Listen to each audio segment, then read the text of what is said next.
Hey student, welcome to तासु academy. आज का वीडियो लेक्चर है प्रोफेशनल नॉलेज का, जिसका पार्ट 9 है। ऑलरेडी 8 पार्ट अपलोड किया चुका है, जिनका लिंक आपको डिस्क्रिप्शन बॉक्स में भी दिया गया है और आप प्रोफेशनल नॉलेज के प्लेलिस्ट में भी जाकर इन वीडियो को देख सकते हैं। जो फ्रेंड आज चैनल पर नए हैं वो चैनल को सब्सक्राइब कर लें, साथ ही लगा बेल आइकन दबा लें, जिससे लेटेस्ट वीडियो का नोटिफिकेशन उनको तुरंत मिले।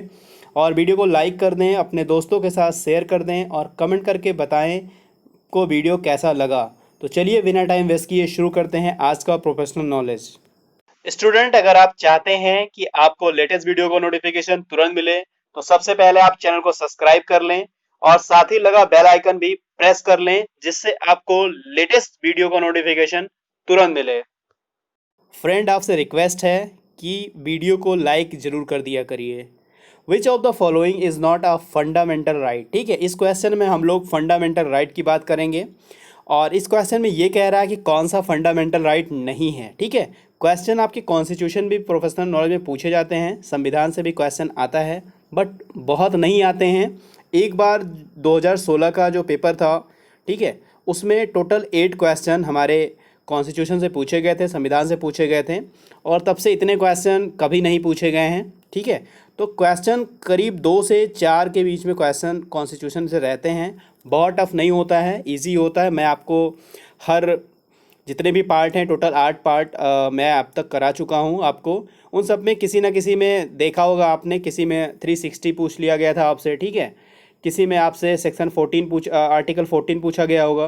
तो इस तरह के ही नॉर्मल क्वेश्चन होते हैं, बहुत टफ नहीं पूछे जाते हैं। ठीक है, और जो भी इंपॉर्टेंट क्वेश्चन है वो मैं आपको कराता रहूँगा, और जैसे क्वेश्चन आते हैं, ठीक है, जहाँ से भी आते हैं वहाँ से भी मैं आपको बताता रहूँगा कि आप यहाँ से पढ़ें और कैसे क्वेश्चन आपके एग्ज़ाम में देखने को मिलते हैं।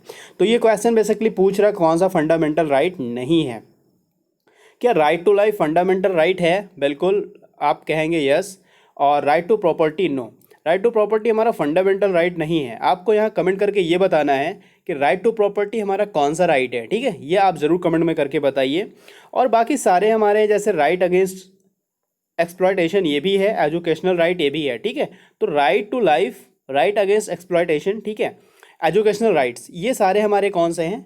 फंडामेंटल राइट हैं। और टोटल फंडामेंटल राइट कितने होते हैं? 6 होते हैं, ये भी याद रखें। और 6 कौन से हमारे फंडामेंटल राइट हैं, ये भी आप कमेंट में ही करके बताएं। फंडामेंटल राइट कहाँ से लिया गया है? तो ये यूएसए से लिया गया है, ये भी क्वेश्चन आपसे पूछा जा सकता है।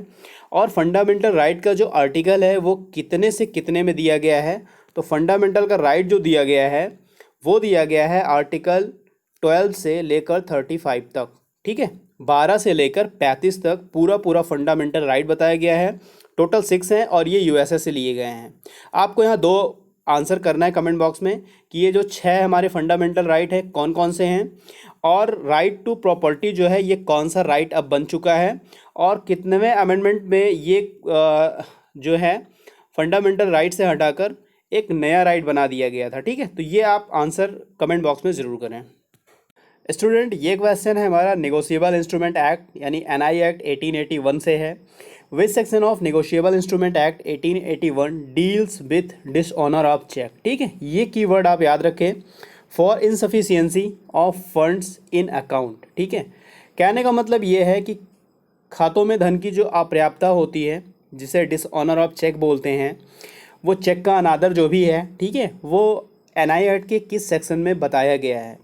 तो ये है सेक्शन 138 में बताया गया है। यहाँ पे 2-3 चीज़ें आपके लिए जानने के लिए हैं। सबसे पहला, जो ये 138 सेक्शन है वो किस चैप्टर में आता है, ये क्वेश्चन पूछा गया है। तो चैप्टर है 17। ठीक है, चैप्टर 17 है, ये याद रखें। ये क्वेश्चन पूछा गया है कि चैप्टर 17 में डिसऑनर ऑफ चेक की बात की गई है। ठीक है, डिसऑनर ऑफ चेक की बात 138 सेक्शन में की गई है और चैप्टर हमारा 17 है। और 138 का जो टैगलाइन है, कहने का मतलब जो 138 में क्या लिखा गया है, वहाँ पे लिखा गया है dishonour of cheque for insufficiency etc of fund in the account. जो ये लाइन है ना, dishonour of cheque for insufficiency etc of funds in the account, ये बिल्कुल उसका टैग है जो लिखा है। तो ये भी आपको पता होना चाहिए। यहाँ पे आप 2-3 चीज़ें और जान लीजिए कि अगर कोई डिफ़ॉल्ट करता है, ठीक है, मतलब जैसे आपको चेक दिया गया है, आपको किसी ने चेक दिया है, 100 रुपये का आपको चेक मिला है और आपने इसको बैंक में लगा दिया। जिन्होंने आपको चेक दिया उनके अकाउंट में 10 रुपीज़ हैं, ठीक है, तो ये आपको 100 रुपये तो मिलेंगे नहीं, क्योंकि उनके अकाउंट में 10 रुपीज़ है। तो वो चेक क्या होता है, बाउंस हो जाता है। क्यों? क्योंकि उनके अकाउंट में फ़ंड ही नहीं है, जो चेक का अमाउंट है उतना इंसफिशियंट बैलेंस नहीं है, तो वो चेक क्या होता है, डिसऑनर हो जाता है। तो आप क्या करते हैं, आपके पास एक राइट होता है कि या तो आप उनसे फिर बात कर लें, ठीक है, कि आपने हमें चेक दिया था और अब आपके खाते में पैसा नहीं है, या आप क्या लीगली तरीके से आप सिविल सूट फाइल कर सकते हैं।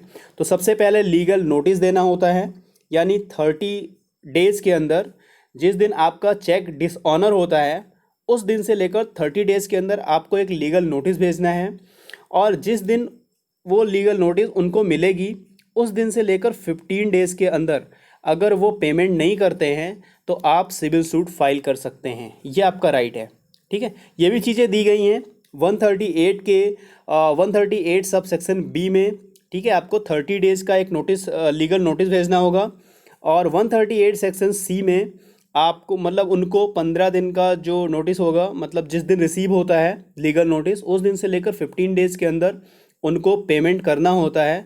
अगर वो नहीं करते हैं तो आप जो है सीधे सीधे सिविल सूट फाइल कर सकते हैं। यहाँ पे आप मुझे ये बताएं, जो चेक की वैलिडिटी है वो कितने मंथ है, ठीक है, ये आप मुझे कमेंट करके बताएं। Student, which of the following is a right of property, ठीक है, संपत्ति का अधिकार निम्नलिखित में से कौन सा राइट है। ये हमने अभी फर्स्ट क्वेश्चन में आपसे आंसर भी पूछा था, अगर आपने कमेंट में किया है, ठीक है, तो शो गुड है, यहाँ पे भी आप आंसर कर पाओगे। तो देखिए, कुछ बुक में मैंने जो एनालिसिस किया है वहाँ पे लीगल राइट दिया हुआ है, कुछ बुक में कॉन्स्टिट्यूशनल राइट दिया हुआ है, बट आप आंसर जो मार्क करोगे वो मार्क करोगे लीगल राइट। लीगल राइट अगर दोनों ऑप्शन में है तो लीगल राइट, बोथ ऑप्शन में है तो बोथ आप मार्क करोगे, ठीक है। क्योंकि देखो, कॉन्स्टिट्यूशन में इनका प्रावधान दिया गया है, ठीक है, किस सेक्शन में दिया गया ये भी आप कमेंट में करके बताएं, किस आर्टिकल में है या किस चैप्टर में दिया गया है इसको। पहले ये तो फंडामेंटल राइट में था हमारा, जो आर्टिकल 12 to 35 के बीच में था, और किस अमेंडमेंट में इसको वहाँ से हटा के, ठीक है, एक अलग लीगल राइट यानी कॉन्स्टिट्यूशनल राइट बनाया गया है। तो ये 2-3 जो आंसर है ज़रूर आप कमेंट बॉक्स में करें, और जितने लोग भी वीडियो देखते हैं प्लीज़ वो एक तो पहले वीडियो को लाइक ज़रूर किया करें, और जितने क्वेश्चन मैं यहाँ आपसे पूछता हूँ उनका आंसर ज़रूर कमेंट बॉक्स में करें। इससे ये पता होगा ना आपको खुद भी, आप थोड़ा सा अपने आप में चीज़ों को कोरिलेट कर पाओगे, और क्वेश्चन बहुत मतलब घुमा फिरा के नहीं आते हैं, ऐसे क्वेश्चन लॉ ऑफिसर में पूछे जाते हैं, जिससे आपका काफ़ी अच्छा प्रिपरेशन होगा। तो ज़रूर आप कमेंट बॉक्स में इसका आंसर किया करिए। तो यहाँ पे आंसर आप मार्क करोगे legal right, okay, legal right. Student, ये भी क्वेश्चन आपके एनआई एक्ट से है, ठीक है, जिसको प्रक्रम लिखित अधिनियम 1881 या नेगोशिएबल इंस्ट्रूमेंट एक्ट 1881 बोला जाता है। क्वेश्चन पूछ रहा है, in which section of the negotiable instrument act 1881 payment in due course is describe, यानी कहने का मतलब पेमेंट इन ड्यू कोर्स किस सेक्शन में डिस्क्राइब है, यानी किस सेक्शन में दिया गया है, तो ये आपको बताना है।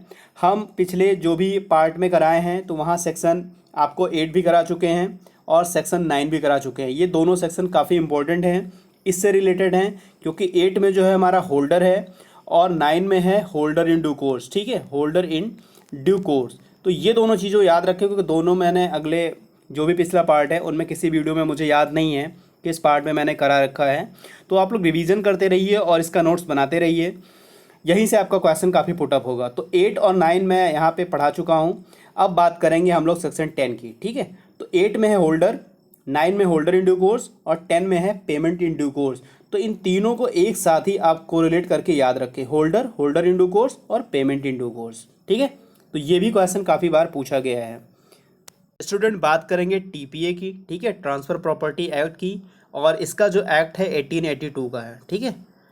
The principle of lis pendens, एक प्रिंसिपल है lis pendens, under consideration is given in which section of the transfer property act, विचाराधीन का वाद का सिद्धांत हिंदी में बोलते हैं और वैसा लिस पेंडस बोलते हैं, ठीक है। तो इसका जो प्रिंसिपल दिया गया है वो टीपीए के किस सेक्शन में डिफाइन किया गया है, तो सेक्शन 52 में बताया गया है, ठीक है, विचाराधीन वाद का सिद्धांत। और वहाँ की जो टैगलाइन है, transfer of property pending still related, ठीक है।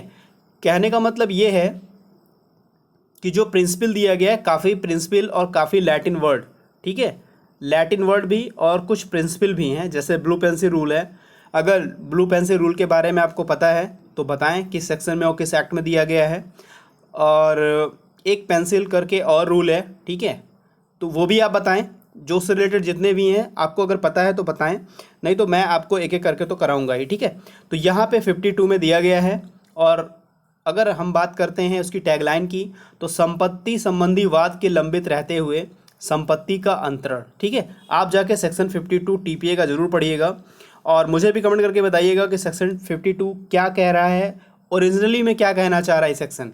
क्योंकि यहाँ पे तो सिर्फ आपसे पूछा गया था कि जो ये लिस पेंडेंस का प्रिंसिपल है यानी सिद्धांत है, विचाराधीन का वाद का सिद्धांत, वो किस सेक्शन में दिया गया है। और ये भी आपसे पूछ सकता है कि वो किस एक्ट में दिया हुआ है, यानी किस अधिनियम में है। तो संपत्ति अंतरण अधिनियम 1882 या ट्रांसफर प्रॉपर्टी एक्ट 1882 के सेक्शन 52 में ये चीज़ें बताई गई हैं। स्टूडेंट, ये क्वेश्चन है कॉन्ट्रैक्ट एक्ट से, ठीक है। Clayton rule define appropriation of payment, ठीक है, ये याद रखें, appropriation of payment when several debt are owed under which section of the Indian contract act. यानी क्लैंटन का जो नियम है वो भारतीय संविदा अधिनियम के किस धारा के तहत कई ऋणों के स्वामित्व में भुगतान के विनियोग को परिभाषित करता है। तो ये जो क्लैंटन रूल है वो आपके सेक्शन 59 से 61 तक क्लैंटन रूल को बताया गया है, ठीक है। किस में बताया गया? कॉन्ट्रैक्ट एक्ट में, संविदा विधि में 59 से 61 तक का जो क्लैंटन रूल है, जिसको एप्रोप्रिएशन ऑफ पेमेंट भी बोला गया है, ठीक है। तो यहाँ पे ये बताया गया है और डायरेक्टली ऐसे क्वेश्चन आपसे पूछे गए हैं, तो आप यहाँ पे जाकर इन चीज़ों को ज़रूर पढ़िएगा, जिससे आपको और बेहतर चीज़ों को अंडरस्टैंड कर पाओगे। स्टूडेंट, ये क्वेश्चन आपके बैंकिंग रेगुलेशन एक्ट से है, ठीक है। RBI can carry out inspection of any bank under section dash of banking regulation act. RBI banking विनिमय अधिनियम की किस धारा के तहत किसी भी बैंक का निरीक्षण कर सकता है, यानी इंस्पेक्शन कर सकता है, ठीक है, निरीक्षण कर सकता है। किस सेक्शन में कर सकता है? तो सेक्शन 35 में। बैंकिंग रेगुलेशन एक्ट का जो सेक्शन 35 है, इसमें आरबीआई, ठीक है, बैंकों का निरीक्षण कर सकता है कि बैंक किस तरीके का काम कर रही है, ठीक है, बैंक में कुछ गलत काम तो नहीं हो रहा है, या कोई डिफ़ॉल्ट टाइप का जो भी आरबीआई के नॉर्म्स हैं उनको फुलफ़िल कर रहा है कि नहीं कर रहा है। ये सारी चीज़ों का निरीक्षण वो 35 के अकॉर्डिंग आरबीआई को पावर है, वो बैंकों का निरीक्षण कर सकता है। स्टूडेंट, इस क्वेश्चन में हम लोग बात करेंगे आईपीसी की, ठीक है, इंडियन पेनल कोड बोलते हैं 1860 का, ठीक है। यहाँ पे क्वेश्चन पूछ रहा है how long is solitary confinement describe in the Indian penal code, ठीक है, इंडियन पेनल कोड, भारतीय दंड संहिता में वर्णित एकांत कारावास कितने समय के लिए दिया जाता है, जिसको एकांत परिरोध भी बोलते हैं। तो ये 14 दिन से, मतलब अगर एक बार देना होगा तो 14 दिन से अधिक नहीं दिया जाएगा, ठीक है, एक बार में 14 दिन से अधिक नहीं दिया जाएगा। बाकी इसमें कई चीज़ें हैं, आप जाके यहाँ सेक्शन 73 और 74, क्योंकि 73 में सोलिटरी कन्फाइनमेंट बताया गया है, ठीक है, सोलिटरी कन्फाइनमेंट, और सेक्शन 74 में उसके लिए जो है टाइम पीरियड यानी लिमिट कितनी है ये बताया गया है। तो यहाँ पे आईपीसी का सेक्शन 73 और सेक्शन 74 मॉक करके इनको दोनों को पढ़िए। यहाँ पे जो है एकांत कारावास जो है 14 दिन से अधिक का नहीं दिया जा सकता है। बाकी अगर लाइफर है, ठीक है, अगर लाइफर दिया गया है पनिशमेंट, तो वहाँ पे 3 मंथ से ज़्यादा नहीं होगा, 3 मंथ से ज़्यादा नहीं होगा। बाकी और भी चीज़ें आगे हैं, वहाँ पे आप जाके डिटेल में पढ़िएगा। स्टूडेंट, ये भी क्वेश्चन निगोशिएबल इंस्ट्रूमेंट एक्ट से है। तो निगोशिएबल इंस्ट्रूमेंट एक्ट 1881 अप्लाइज, यानी प्रक्रम लिखित अधिनियम 1881 लागू होता है, होल ऑफ इंडिया पे लागू होता है, whole of India except Jammu and Kashmir, यानी जम्मू कश्मीर को छोड़कर पूरे भारत पे लागू होता है, या only applicable state of Uttar Pradesh, केवल उत्तर प्रदेश के स्टेट पे लागू होता है, या एक और दो दोनों सही हैं, या सभी सही हैं, ठीक है। तो यहाँ पे जो हमारा एनआई एक्ट 1881 है वो हमारे होल ऑफ इंडिया पे लागू होता है। इस तरह के भी क्वेश्चन आपसे एग्ज़ाम में किए जाते हैं, तो ये भी आपको जानना ज़रूरी है कि कौन सा एक्ट हमारा होल ऑफ इंडिया है या कौन सा एक्ट हमारा जम्मू कश्मीर को छोड़कर है, ठीक है। तो ये चीज़ें भी आप ध्यान ज़रूर रखिएगा। तो एनआई एक्ट हमारा होल ऑफ इंडिया पे अप्लाई होता है। स्टूडेंट, ये क्वेश्चन बात करता है आरडीबी एक्ट की, ठीक है, आरडीबी एक्ट जिसको बोलते हैं the recovery of debt and bankruptcy act 1993, ठीक है, 1993 का एक्ट है जिसके अंतर्गत डीआरटी है। यहाँ पूछ रहा है कि डीआरटी यानी ऋण वसूली अधिकरण में कितने माह के लिए सिविल कारावास का प्रावधान है, कितने माह के लिए जो है सिविल कारावास का प्रावधान किया गया है, कितने मास के लिए दिया जाता है। तो 3 मंथ के लिए सिविल कारावास का प्रावधान है कि जो भी डीआरटी के द्वारा जो भी पास किया गया है, जो भी ऑर्डर दिया गया है, अगर उसको फॉलो नहीं करते, फुलफिल नहीं करते हैं तो 3 महीने का जो है सिविल कारावास कर दिया जाता है। तो आरडीवी एक्ट 1993 का है, ठीक है। इसी में डीआरटी और डीआरएटी दोनों हैं, दोनों ट्रिब्यूनल डीआरटी और डीआरएटी दोनों की बात की गई है। स्टूडेंट, इसमें हम लोग बात करेंगे कंपनी एक्ट 2013 की, ठीक है। 2013 का कंपनी एक्ट है। इससे पहले था 1956 का, 1956 का था, ये भी ध्यान रखें, ये भी क्वेश्चन काफ़ी बार पूछा गया है। 1926 से सारा कंपनी एक्ट अमेंड हो गया था पूरा का पूरा, कुछ चीज़ें थी, बाकी सारी चीज़ें अमेंड कर दी गई थी, तो कंपनी एक्ट 2013 का था। तो in which section of the companies act 2013 is the holding company describe, holding company किस सेक्शन में बताया गया है होल्डिंग कंपनी। तो जब आप सेक्शन 2 का 46 जब आप रीड करोगे तो यहाँ पे होल्डिंग कंपनी की बात की गई है। डायरेक्टली ऐसे क्वेश्चन आपके एग्जाम में पूछे गए हैं। यहाँ पे सेक्शन 220 में कंपनी को बताया गया है, कंपनी। तो गूगल में जाके आप इन सबको सर्च करके इनकी डिफिनेशन ज़रूर पढ़ें कि होल्डिंग कंपनी क्या होती है, कंपनी क्या होता है, इन सब चीज़ों के बारे में ज़रा थोड़ा आप लोग खुद सर्च करके रीड करिए। स्टूडेंट, कुछ क्वेश्चन आपसे इस तरह के भी पूछे जाते हैं जैसे कि which of the following is correct, ठीक है, निम्नलिखित में से कौन सा कथन सही है। पहला ऑप्शन है an admission of representation made by a partner concerning the affair of the form in the honorary course of business is an evidence against the form. क्या पहला ऑप्शन सही है? जी बिल्कुल, पहला ऑप्शन बिल्कुल सही है। Every partner is liable jointly with, ठीक है, जॉइंटली विथ, ये लाइबल होगा, jointly with the other partners और individually for all acts of the firm as a partner. क्या सभी पार्टनर, ठीक है, लाइबल होते हैं जॉइंटली, ठीक है, अदर पार्टनर या इंडिविजुअली पार्टनर सारे एक्ट के लिए? तो ये बिल्कुल ऑप्शन मेरा सही है। थर्ड पार्टी में ये में होगा, ठीक है, इसमें कुछ मिसप्रिंट है। थर्ड पार्टी में स्यू, ये स्यू होगा। Third party may sue all the partners jointly और any partners individually for recovery of डेप्ट। तो यहाँ पे ये भी ऑप्शन मेरा सही है। तो सारे इसमें ऑल ऑफ द अबव होंगे, यानी सारे कथन सही हैं, ठीक है, सारे कथन सही हैं। यहाँ पे आप में स्यू कर लीजिएगा और यहाँ पे लाइबल कर लीजिएगा, और यह तीनों ऑप्शन हमारे बिल्कुल सही हैं। हमारा आंसर होगा all of the above. Student, यहाँ हम लोग बात करेंगे बैंकिंग ओम्बुड्समैन की। Can award maximum compensation up to, यानी अधिकतम मुआवजा कितना दे सकता है। तो पहले था 10 लाख, अब कर दिया गया है 20 लाख, 20 लैक्स। अब वो मैक्सिमम जो है कंपनसेशन दे सकता है बैंकिंग ओम्बुड्समैन। ओके, यहाँ पे आप ये बताएं कि अगर किसी को मेंटल एगोनी इस तरह का कुछ अगर क्लेम करना है तो वो कितने तक का हो सकता है, ठीक है, मेंटल एगोनी वगैरह के लिए अगर उसको मिल रहा है तो कितने तक का क्लेम हो सकता है। तो ये आप मुझे कमेंट में करके ज़रूर बताएं। और वैसे जो बैंकिंग ओम्बुड्समैन है वो मैक्सिमम अवार्ड कंपनसेशन अब 20 लाख दे सकता था, पहले 10 था। स्टूडेंट, यहाँ हम लोग बात करेंगे सेल्स ऑफ गुड्स एक्ट 1930 की, ठीक है, माल विक्रय अधिनियम 1930 की, जहाँ से क्वेश्चन पूछा गया था आपके एग्जाम में, which of the following is not a document of title of goods, ठीक है, कौन से माल पर हक की दस्तावेज नहीं है, कौन सा इनमें से document of title of goods नहीं है। तो इसमें से आप समझ लो क्या एयरबेस बिल आपका document of title of goods है? नो, ठीक है, आंसर आपका गलत हो जाएगा। तो यही हमारा आंसर होगा, क्योंकि यहाँ पूछा है following is not a document, ठीक है, तो यही हमारा आंसर होगा। एयरबेस बिल जो है document of title of goods नहीं होता है। बाकी bill of landing, lorry receipt, railway receipt, ये सारे हमारे documents of title of goods होते हैं। जब आप सेल्स ऑफ गुड्स देखेंगे और उसमें सेक्शन 2 का सब सेक्शन 4 पढ़ेंगे, वहाँ पे साफ साफ लिखा हुआ है document of title to goods, यानी माल पर हक की दस्तावेज में कौन कौन सी चीज़ें आएंगी। उसमें बिल ऑफ लैंडिंग आएगा, डॉक वारंट आएगा, वेयर हाउस आएगा, warehouse keeper certificate, wharfingers certificate, railway receipt, ठीक है, ये सारी चीज़ें क्या होंगे, हमारे डॉक्यूमेंट टाइटल ऑफ गुड्स होंगे। लेकिन जो रेलवेज बिल है ये हमारा डॉक्यूमेंट ऑफ टाइटल नहीं होगा। तो यहाँ पे क्वेश्चन आपका इस तरह से पूछा गया है। स्टूडेंट हम लोग यहाँ बात करेंगे इंडियन पार्टनरशिप एक्ट 1932, ठीक है, 1932 का एक्ट है ये। What are the consequence of extension as restriction of partners employed authority section 20, जो विस्तार के परिणाम क्या हैं जो निहित अधिकार में भागीदारों के प्रतिबंध के रूप में हैं। पहला ऑप्शन है the partner between partners make contract, ठीक है, मेक कॉन्ट्रैक्ट, ये कॉमा है, एक्सटेंड और रिस्ट्रिक्ट एम्प्लॉयड अथॉरिटी, ठीक है, क्या वो एक्सटेंड और रिस्ट्रिक्ट दोनों कर सकता है? जी बिल्कुल कर सकता है।